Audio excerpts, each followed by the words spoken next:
Hey there, this is Chanel Dupree, and you are listening to Navigating Child Welfare. So, the next piece that you are about to hear is a deeply personal poem that I recently wrote, and there is such a beauty in recognizing what's happening and then naming it.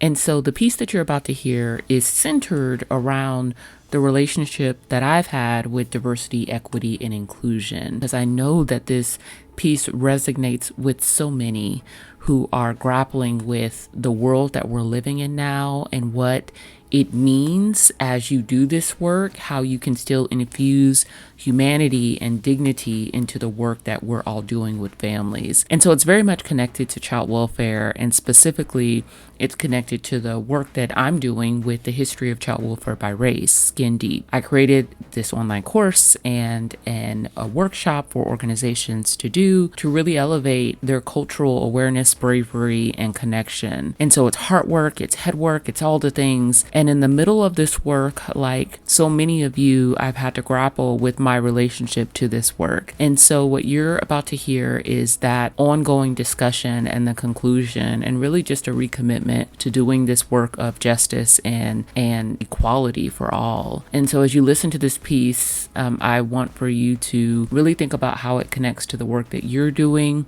And if you are an organization that is interested in having this discussion and talking about the history of child welfare by race and making sure that your staff are equipped to handle all that comes with it, you should reach out, and there'll be more information at the end of this podcast. Let's get into it. I feel like I'm in an unhealthy relationship with diversity, equity, and inclusion. I'll call it DEI for short. I've tried to break up with DEI, but somehow it always finds its way back to me. I was formally introduced to DEI in 2011. At first, DEI in me felt wanted, needed, seen. But honestly, that's not really what happened. There was a crisis, and DEI and me were asked to fix it. We were asked to lead diversity efforts within a university. I quickly realized if I was going to do this work well, I needed to know DEI deeply. So I immersed myself in it. Trainings, conferences, conversations with people who had walked this path before me. I was committed to understanding all of it, what this relationship really meant. I also learned something early. The commitment level of an organization can often be measured by where it invests its money and resources.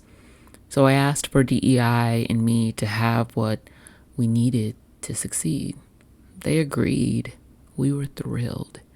We began making practical policy changes, engaging faculty and students in honest conversations, and built something that felt meaningful. Then something shifted.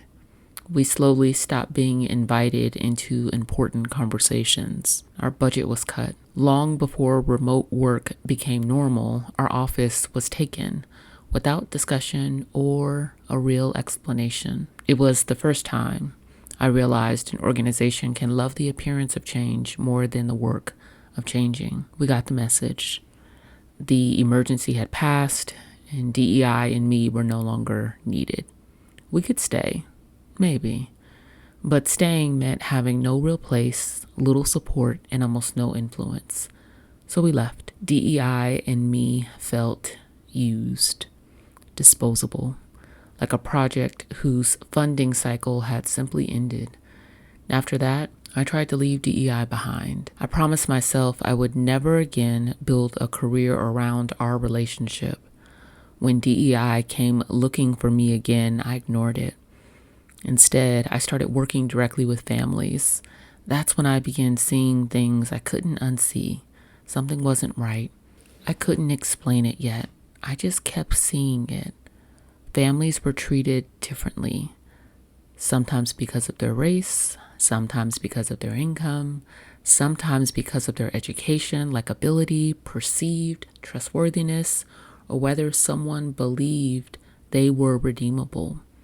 I couldn't quite name what I was seeing. I only knew it wasn't justice. So I did what I knew how to do. I started creating, I started teaching justice for all, DEI without calling it DEI, the equity of understanding. I liked that version of us. Life shifted, jobs changed, my responsibilities were different. For years, my career wasn't centered around DEI anymore. Yet somehow, DEI kept finding me. My boss's boss started asking questions. What would this look like here? What could we build? I entertained the conversations carefully. I began imagining what DEI might look like in this new space, but I was cautious. I'd been here before. I remembered how our last relationship ended. Then the conversations became invitations. The invitations became opportunities. I connected with other women doing this work, and together we began meeting regularly. We learned from one another. We challenged one another. Eventually, our conversations expanded across the entire state. I never would have walked that road alone again. Having others made it feel safe. Having others made it feel possible. Having others made it feel empowering. Somewhere along the way, I realized I was considering another serious relationship with DEI. Then it happened. I stopped feeling like I had to justify our relationship. DEI wasn't something outside of me anymore. It had become a part of how I understood justice. That didn't mean our relationship became easy. Like every meaningful relationship, we've wrestled, we've disagreed, we've negotiated. I've learned that almost anything can be weaponized, including DEI. The extremes can be harmful. Every healthy relationship has boundaries. So does this one. DEI asks for courage, not cruelty. It asks us to pursue justice without humiliating people, to seek system change instead of personal shame, to become curious before becoming critical. So we use history as a bridge between where we've been and are tethered to where we are capable of going. A sigh of relief. DEI, I think it's going to be you and me. Then the whispers started. The concerns, the court rulings, the executive orders, the administrative declarations.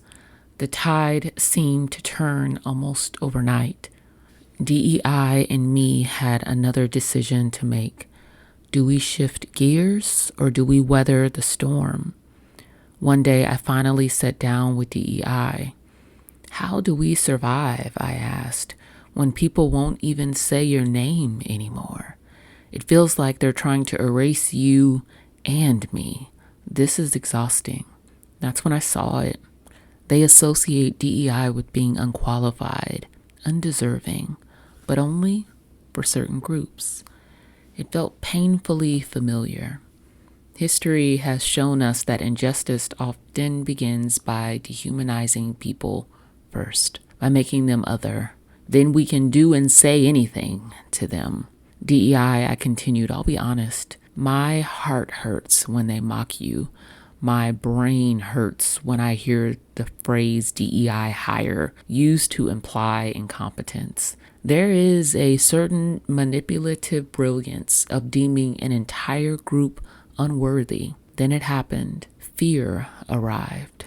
People who once stood on the front lines quietly stepped away. Titles changed. Departments disappeared. Budgets vanished. Organizations adapted. After all, people have mortgages to pay, families to support, responsibilities to carry. So we adjusted. Names changed. Mission statements morphed. The spotlight disappeared. We were reminded every day that courage often comes with consequences. Then DEI asked me a question. Who am I to you? I didn't answer immediately. Finally, I said, you're a vehicle toward equal protection. You embody a principle of my faith, to treat the overlooked and forgotten with care and love. You're a reminder that every person matters. You're the belief that opportunity should never depend on who someone is, where they come from, or what they look like. You aren't a guarantee of happiness, but you help us to pursue it. That's when I realized the unhealthy relationship was never between DEI and me. It was between DEI and a nation that has always struggled to live up to its own promises, a nation that declared all people equal while denying equality to many, a nation that promises equal protection yet continues to debate who is worthy of receiving it, a nation that celebrates the pursuit of happiness while placing barriers and creates secret pathways to achieve it. We quickly forget everyone needs someone sometimes. No one succeeds on their own, and connection is a part of our humanity. Diversity is what makes us different and brings us together. Equity is fairness. Inclusion is making room for one another. DEI has been called many things over the years: justice, equal protection, civil rights, accessibility, opportunity, belonging. So we may stop using the letters. We may change the titles. We may rename the departments. But if we still believe every person deserves dignity, if we still believe justice is for all, if we still believe every person deserves the opportunity to contribute, its principles are needed now more than ever. Maybe that's what DEI has been trying to tell me all along.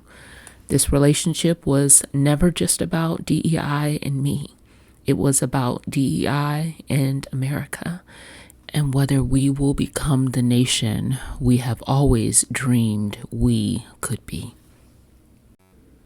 And so if you are involved in the 10 systems that I often talk about regarding the child welfare system, regarding foster care, and that is including education, healthcare, judicial, legal, it's all the things, because this all impacts the families that we're serving. And you have not been exposed to the history of child welfare by race, I want to invite you to check out this course, check out this workshop. It's going to be impactful and important for your organization. What I know for sure is that a lot of organizations aren't having this conversation. A lot of organizations aren't equipping their leaders to deal with a lack of mistrust, a lack of preconceived ideas and notions. And we're not talking about all the races and how individuals have shown up. And so that's what this course is. And that's what you're invited to learn more about. Again, it's called The History of Child Welfare by Race, and you can reach out and learn more.